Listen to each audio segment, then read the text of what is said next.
नमस्कार, मैं हूं प्रवीण दुबे। एडवर्टाइजिंग की दुनिया में किसी भी प्रोजेक्ट की लॉन्चिंग के पहले सर्वे इस बात पर भी होता है कि कस्टमर की मौजूदा डिमांड क्या है। एडवर्टाइजिंग की तरह ही जोरदार पंच लाइन, दमदार कैंपेन के साथ चल रहे 28 सीटों के उपचुनाव में अब बीजेपी ने उस मुद्दे को हिट किया जो 28 सीटों के वोटर का ही नहीं, पूरे देश और दुनिया का सबसे बड़ा सवाल यह है कि कोरोना की वैक्सीन कब तक आएगी।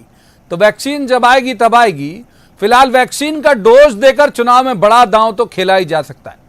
कोरोना वैक्सीन मुफ्त में दिए जाने का आइडिया बिहार में बीजेपी के संकल्प पत्र से आया, लेकिन एमपी की 28 सीटों के मद्देनजर बीजेपी ने हाथ के हाथ इसे अमल में लाने का फैसला लिया और मुख्यमंत्री शिवराज सिंह चौहान ने ऐलान किया कि कोरोना की वैक्सीन आने पर प्रदेश में हर व्यक्ति को यह मुफ्त में दी जाएगी। हालांकि कमलनाथ ने आज मंदसौर में मीडिया के जरिए शिवराज से पूछ लिया कि वैक्सीन आएगी तब तो मुफ्त में बंट पाएगी। कोरोना के सियासी इस्तेमाल में कांग्रेस बीजेपी से आगे चल रही। कांग्रेस अपने वचन पत्र में कोरोना की एंट्री पहले ही करा चुकी है, जिसके मुताबिक पार्टी सत्ता में यदि आई तो कोरोना को राजकीय आपदा घोषित करेगी। बीजेपी संक्रमण के इलाज में सियासी संभावनाएं देख रही है तो कांग्रेस को अब भी किसान वोटर पर भरोसा है। मुरैना में कमलनाथ ने कहा कि कांग्रेस की सरकार बनी तो समर्थन मूल्य का लाभ दिलाने के लिए कानून बनाएंगे। जो समर्थन मूल्य से कम में खरीदेगा उसे सजा दी जाएगी। सीएम शिवराज का एक बड़ा बयान और चुनावी सभा में सुनाई गई एक कहानी भी चर्चा में है।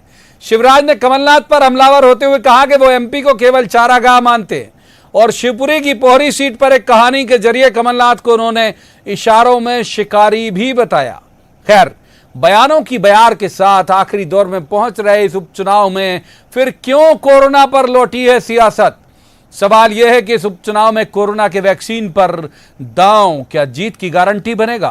बहुत सारे सवाल हैं और जवाब तो देना होगा, लेकिन पहले आपको दिखाते हैं एक रिपोर्ट, देखिए।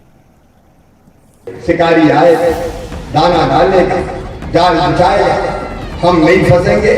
और ये कहते कहते दानों की तरफ बढ़ लिए और बढ़ते बढ़ते दानों पे जाकर बैठ गए। जैसे दानों पे जाकर बैठे शिकारी ने जाल फैलाया तो सब पक्षी फंस गए। अब जैसे फंसे तो जाल उठा के शिकारी ले जाने लगा तो जाल में फड़फड़ाते ही पक्षी कह रहे थे शिकारी आएगा, दाना डालेगा, जाल बिछाएगा, हम नहीं फंसेंगे। अब चुनाव आए हैं, कांग्रेसी आएगा, दारू लाएगा, साड़ी बांटेगा, पायल बांटेगा, कंबल लाएगा। बोलो फंसोगे तो नहीं? अरे बताओ मेरी बहनों, फंसोगे तो नहीं? कौन जाने वोटर पर क्या असर कर जाएगा। बयान के साथ अब कहानी की बारी। पोहरी विधानसभा सीट पर सीएम शिवराज आखिरी चरण में पहुंच रहे चुनाव में बता रहे हैं कि वोटर को सावधानी किस बात की रखनी है। यहाँ इस अंदाज में कांग्रेस पर हमलावर हुए, वहाँ कमलनाथ पर सीधा हमला बोला। उन्होंने मध्य प्रदेश के लिए क्या किया है? वो मध्य प्रदेश को सिर्फ चारागाह मानते हैं, लूटते हैं। क्या एक भी उद्योगपति कमलनाथ जी ने मध्य प्रदेश की धरती पर लगाया? उद्योग कहीं और लगाते हैं, टैक्स कहीं और पटाते हैं, लेकिन यहाँ केवल राजनीति करते हैं। वोटर को सावधान करते शिवराज कोरोना के मुफ्त वैक्सीन तक भी आए। कोरोना के इस दौर में सावधानी में ही बचाव का मंत्र लिए चल रहे 28 सीटों के वोटर के मद्देनजर बड़ा दांव खेला। घोषणा पूरे मध्य प्रदेश के लिए, लेकिन सियासी तौर पर भरोसा ये कि ये ऐलान 28 सीटों पर तो असर दिखाएगा। अब कांग्रेस तो कुछ भी कह दो तो परेशान हो जाती है कि जिंदगी भर वैक्सीन नहीं आएगी। हर बीमारी की वैक्सीन दुनिया में आती है। तेजी से काम चल रहा है वैक्सीन पर। हमारे स्वास्थ्य मंत्री डॉक्टर हर्षवर्धन सिंह जी ने भी आश्वस्त किया बहुत जल्दी वैक्सीन आने वाली, जब आएगी तो निःशुल्क मध्य प्रदेश की जनता। हालांकि कमलनाथ ने तंजिया लहजे में कहा कि वैक्सीन अभी आया नहीं और मुफ्त वैक्सीन बांटने का ऐलान भी कर दिया।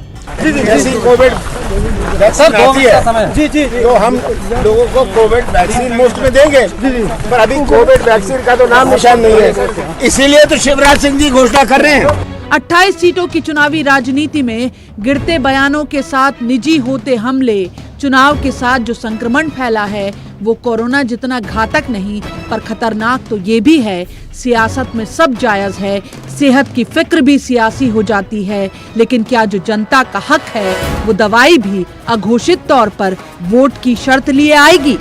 जवाब तो देना होगा। मुरैना में दुष्यंत सिकरवार, मंदसौर में नरेंद्र धनोतिया और भोपाल में शरद श्रीवास्तव के साथ bureau report, news 18 Madhya Pradesh Chhattisgarh. हालांकि कोरोना का जिक्र जो है वो बड़ा दोधारी तलवार की तरह हो सकता है, क्योंकि कोरोना का जिक्र आएगा तो वो मुश्किलें भी आएंगी, वो पैदल चलते मजदूर भी आएंगे, उन दिनों की जो खामियां अगर जो भी मौजूदा सरकार रही है वो सामने आएगी, और जब वो आती है तो याद दिलाती, तकलीफ याद आती है, तो हो सकता है कि कुछ नुकसान हो जाए। लेकिन अभी चूंकि ये इसलिए भी ठीक लगता है बीजेपी के लिहाज से, क्योंकि पूरी जो देश की जनता है वो थोड़ा डरी हुई है, और अभी भी तमाम लोग, किसी भी वर्ग, किसी भी कौम, किसी भी जाति और किसी भी स्तर के हों, वो सिर्फ यही मना रहे हैं कि वैक्सीन कब आएगी, कब ठीक से हम सांस ले पाएंगे। इस तरह का हालात है। तो बात करेंगे इन्हीं सब मसलों पर कि चुनाव में कितना फर्क डालेगा ये। रजनीश अग्रवाल हमारे साथ, बीजेपी की प्रवक्ता, अभी जुड़े हुए हैं। रजनीश जी का ही रुख शुरुआत में स्वागत के साथ करेंगे। स्वागत है रजनीश जी का। रजनीश जी, कोरोना असर दिखा देगा आपको लगता है? ये चुनाव जिताने की वैक्सीन बनेगा क्या? देखिए, चुनाव आता या नहीं आता, लेकिन भारतीय जनता पार्टी की सरकार, मुख्यमंत्री शिवराज सिंह चौहान जी वो व्यक्ति हैं, वो मुख्यमंत्री हैं जो गरीब को इलाज के अभाव में मरने नहीं देते, इलाज कराते हैं, चाहे कितनी भी बड़ी अस्पताल में क्यों ना हो। सबसे पहले योजना लाने वाले मध्य प्रदेश के मुख्यमंत्री शिवराज जी रहे हैं, और आज जो कोरोना पीड़ित होते हैं उनको निःशुल्क इलाज कराने की व्यवस्था मुख्यमंत्री जी ने की है। और अब जब वैक्सीन का सवाल उठा, बिहार में जिस प्रकार से संकल्प पत्र में आया कि मध्य प्रदेश में क्या होगा, मध्य प्रदेश में क्या करते, बोले शिवराज है तो विश्वास है। तो शिवराज जी ने कहा, बहुत स्पष्ट कहा कि हम वैक्सीन निःशुल्क उपलब्ध कराएंगे। और जिनको पेशेवर जो निराशावादी है ना कांग्रेस पार्टी के लगे, उनको निराशा के अलावा कुछ सूझता ही नहीं है। उनको लगता है कि वैक्सीन आने वाली ही नहीं है। अरे वैक्सीन के 2 ट्रायल हो चुके हैं। इस देश की संस्थाओं पर भरोसा करो। प्रधानमंत्री नरेंद्र मोदी जी का शब्द है साहब, मैं तो केवल दोहरा रहा हूं। तो ये मध्य प्रदेश में ही नहीं पूरे देश में वो वैक्सीन आने वाली है, ट्रायल हो रहे हैं और सफलतापूर्वक हो रहे हैं। देश के वैज्ञानिकों पर, वायरोलॉजिस्ट पर भरोसा करो भैया। और भरोसा नहीं है तो फिर आप अपना धंधा करो, नकारात्मकता फैलाओ। उसमें कौन सा ठीक है, दूसरे मेहमान का स्वागत करते हैं। 2 और जो मेहमान हमारे साथ जुड़ गए, पहले उनका परिचय, हमारे साथ जुड़ गए संजय यादव, ये कांग्रेस के युवा ऊर्जावान विधायक हैं। संजय जी का स्वागत है। और तीसरे मेहमान हैं धनंजय प्रताप सिंह, वरिष्ठ पत्रकार हैं, अच्छे राजनीतिक विश्लेषक हैं। धनंजय जी का भी स्वागत। संजय जी का रुख कर लेते हैं। संजय जी, कोरोना की वैक्सीन आएगी तो मुफ्त में बटेगी, बीजेपी ने ये किया। आपको नहीं लगता कि कोरोना से जो पीड़ित है इस वक्त पूरा देश, तो असर तो नहीं कर जाए ये एजेंडा? देखिए, पहली बात तो ये कोई तीर नहीं मार रहे। और सबसे बड़ा जो कोरोना का वायरस है वो तो भारतीय जनता पार्टी खुद है। कोरोना के नाम पे इन्होंने इतनी लूट मचा के रखी रही, अस्पतालों से इन्होंने कमीशन फिक्स कर लिया। मैं जबलपुर का उदाहरण बता रहा हूँ। इन्होंने चिरायू में, भोपाल और इंदौर में, अरविंदो में जो लोगों को इलाज है उसका सरकार वहन करती रही, लेकिन जबलपुर में एक भी अस्पताल उन्होंने चिन्हित नहीं किया और गरीबों को 5-5, 7-7 लाख रुपए लूटे गए, लोगों से लूटे गए। इनका आज तक कोई प्रभारी मंत्री किसी जिले में समीक्षा बैठक में नहीं गया हो कि कोरोना की क्या समीक्षा हो रही। तो कोरोना जो वायरस था वो भारतीय जनता पार्टी को बहुत बड़ा वायरस मानती है कि कोरोना के संकट काल में इन्होंने मध्य प्रदेश की पैदल चल के आए, उनके पैरों में छाले थे, किस तरह लोगों ने परेशानी झेली, किस तरह गरीब भूखा रहा, किस तरह कोरोना के डर से खाली घंटा बजवा ली रही, इन्होंने लोटा बजवा लिए। लेकिन लोगों को लगा कि लाइट बंद करने से कोरोना चला जाएगा, लोगों को गुमराह भ्रमित कर रहे थे। इनको खुद नहीं मालूम था कि क्या वायरस है, क्या कब क्या होगा, इनको जानकारी नहीं थी। तो जहां तक वैक्सीन की बात है तो कांग्रेस ने जो इसके साल वैक्सीन लगाई तो पैसे वसूले। और आज आप कौन सा एहसान कर रहे हैं? आपका तो कर्तव्य बनता है, वो वैक्सीन आप नहीं बना रहे। हमारे यहाँ की जो अभी तक कांग्रेस सरकार होती तो जो कोरोना इतना फैला वो भी नहीं फैलता। कोरोना फैलाने की जिम्मेदार मध्य प्रदेश में तो शिवराज सरकार है, वो भारतीय जनता पार्टी कांग्रेस की सरकार होती तो कोरोना नहीं फैलता। रोकूंगा संजय जी, आपके तीसरे मेहमान का रुख कर लेते हैं। धनंजय प्रताप सिंह हमारे साथ वरिष्ठ पत्रकार हैं, बहुत अच्छे राजनीतिक विश्लेषक हैं। आऊंगा रजनीश जी, आऊंगा तीसरे मेहमान के बाद तुरंत आपकी तरफ आ रहा हूं। धनंजय जी, ये एजेंडा हो जाएगा? ये लग रहा था हम लोगों को जब चुनाव की शुरुआत थी कि एजेंडा होगा, जब हम मुश्किलें देखते थे, पैदल आते मजदूरों की, ये वो बयानबाजियां, तो लगता था कोरोना बड़ा एजेंडा होगा। लेकिन बीजेपी ने ट्रेंड अलग तरह से सेट किया तो लगा कोरोना पिक्चर से बाहर है, लेकिन फिर कोरोना की एंट्री। कैसे देखते हैं धनंजय जी आप इस पूरे मसले को?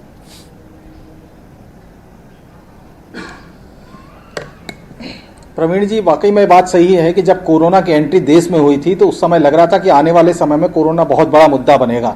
जिस तरीके से पूरे देश भर में मजदूर पैदल निकले थे, दिल्ली के आसपास लाखों लोग एक साथ इकट्ठे हो गए थे, तो वो बड़ा दर्दनाक सीन था और लग रहा था कि आगे चल करके कोरोना ही एक बड़ा पॉलिटिकल मुद्दा बनेगा। लेकिन चुनाव आते आते तक के देखिए, कोरोना भी थोड़ा बहुत नियंत्रित हो गया था, भय खत्म हो गया था, दहशत कम हो गई थी, तो आते आते वो एकदम लगभग लग रहा था कि चुनाव में तो कोई असर नहीं डालेगा। लेकिन एकदम वैक्सीन का जो मुद्दा है वो इस समय देश में पूरे छाया हुआ है। आप देख लीजिए प्रवीण जी, बिहार में नीतीश कुमार ने भी ऐलान किया कि हम मुफ्त में वैक्सीन उपलब्ध कराएंगे। तो मध्य प्रदेश में भाजपा कैसे पीछे रहती? भाजपा ने भी ऐलान कर दिया कि हम जब भी वैक्सीन आएगा मुफ्त में कराएंगे। देखिए प्रवीण जी, हमारा समाज बहुत आशावादी है।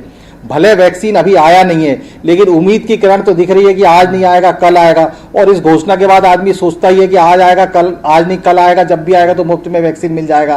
तो ये तय है कि वैक्सीन भी इस चुनाव में बड़ा महत्व रखेगा, उपचुनाव में। प्रवीण जी, ठीक है, एक बार रजनीश अग्रवाल को जवाब देना चाह रहे थे संजय जी की बात का, बीजेपी के प्रवक्ता हैं, लेकिन मैं एक सवाल और ऐड ऑन कर दूं। रजनीश जी, इन्होंने एक अपना ट्रस्टेड मटेरियल जो है वो बाजार में लेके आए कि जो भी समर्थन मूल्य से कम खरीदेगा उसको सजा दी जाएगी। तो किसान इनके एजेंडे में फिर से है। रजनीश अग्रवाल,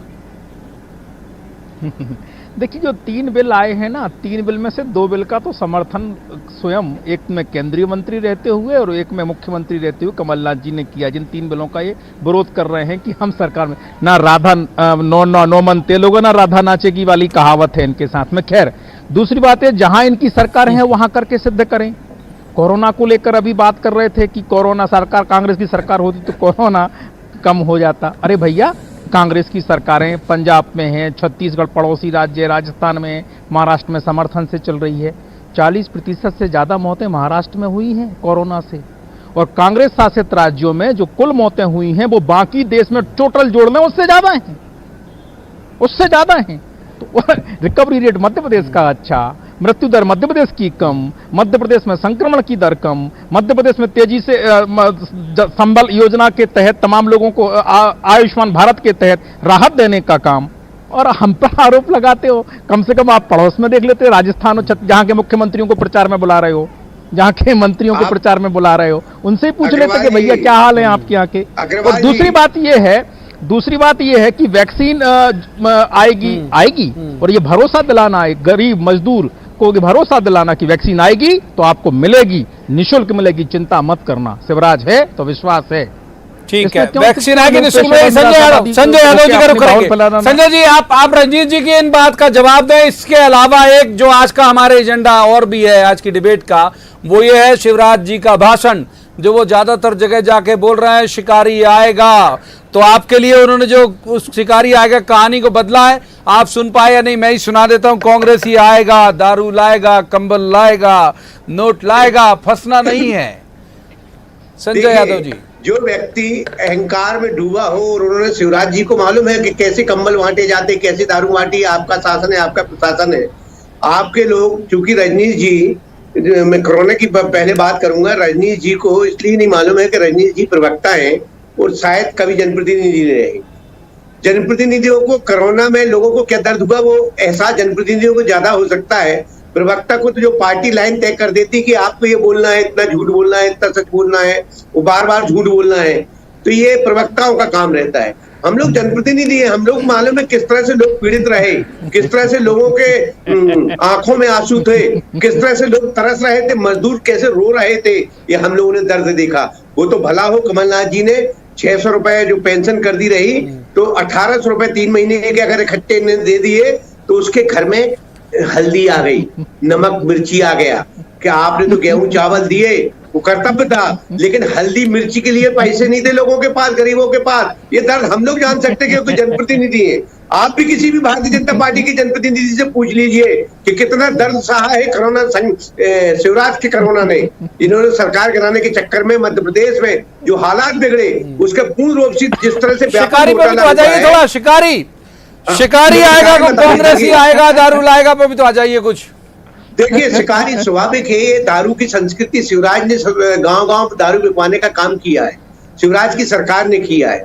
हमने दारू माफियाओं पे लगाम लगाई थी क्योंकि शिवराज जी की नोटंकी करने की आदत है। बहरूपिया लोग तो किसी भी तरह से नोटंकी कर लेते हैं, रोज अपना अवतार बदल के नोटंकी कर लेते हैं। अब जनता इस बहरूपिया के इस नोटंकी बाद में के झांसे में इसलिए नहीं आने वाले हैं क्योंकि वो स्टाइलिश है।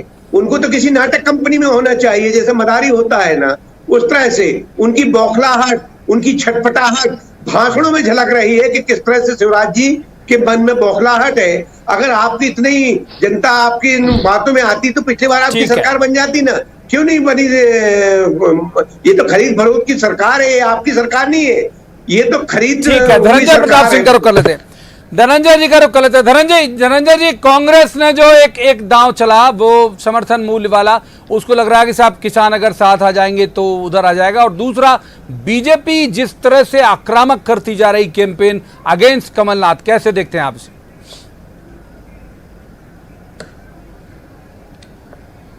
प्रवीण जी, अगर हम देखें तो जो समर्थन मूल्य से कम खरीद पर संबंधित के खिलाफ में अपराध दर्ज किया जाएगा, गैर जमानती अपराध होगा, ये मुझे लगता है सबसे पहले पंजाब में मामला आया था। पंजाब के मुख्यमंत्री अमरिंदर सिंह ने 4 दिन पहले विधानसभा में इसका बिल पारित किया है कि पंजाब राज्य में जो भी समर्थन मूल्य से कम पर खरीदी करेगा हम उसको जेल भेज देंगे।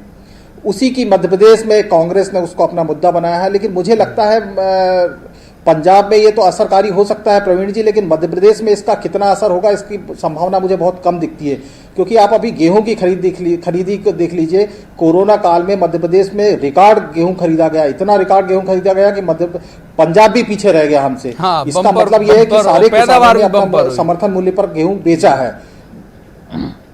बम्पर पैदावार भी हुई और खरीदी भी बम्पर स्तर पर हुई। तो मुझे लगता नहीं कि ये मुद्दा जो है बहुत ज्यादा किसानों को प्रवीण जी प्रभावित कर पाएगा। हालांकि चुनाव में देखिए बड़े नए मुद्दे रोज जोड़ते जा रहे हैं, कभी आइटम आ रहा है। आज आइटम के आने के बाद में संजय सूरी की भी एंट्री हो गई, उनने 1984 के दंगों की भी एंट्री करा दी इस उपचुनाव में। तो प्रवीण जी अभी तो दशहरा निकल जाने दीजिए, मुझे लगता है और लगातार नए मुद्दे इस चुनाव में आते जाएंगे, उपचुनाव में।